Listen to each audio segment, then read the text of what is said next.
d'une nouvelle monnaie panafricaine serait la cause de l'effondrement du régime de l'ancien président libyen Mouammar Kadhafi. C'est du moins ce que révèle le journal français Le Monde, daté du 11 janvier 2016.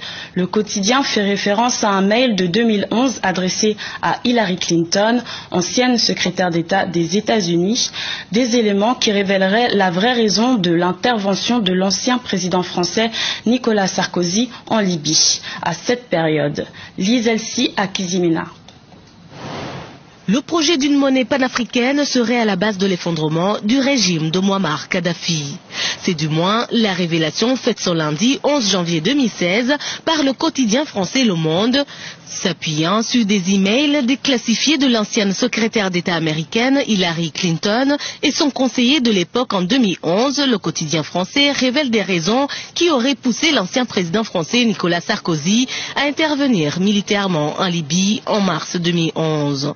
Des raisons cachées, mais tout autant liées aux élans panafricanistes de l'ancien guide libyen. Ce qui est certain, c'est que le panafricanisme de Kadhafi, même si le personnage était controversé, dérangeait non seulement en Afrique, mais aussi en Europe.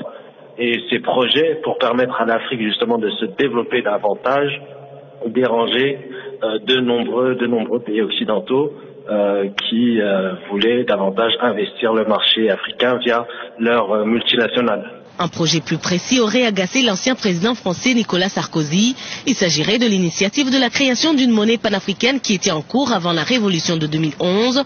Selon toujours les informations révélées par Le Monde, le gouvernement de Mouammar Kadhafi disposait de 143 tonnes d'or et du même volume en argent, un trésor qui était destiné à la mise en place d'une monnaie panafricaine afin de fournir aux Africains francophones notamment une alternative au franc français. La création d'une monnaie africaine proposée par Kadhafi a mis dans l'embarras beaucoup de puissances étrangères. Et je pense que malgré que ce projet ait échoué, je pense qu'il est encore possible actuellement. Néanmoins, c'est un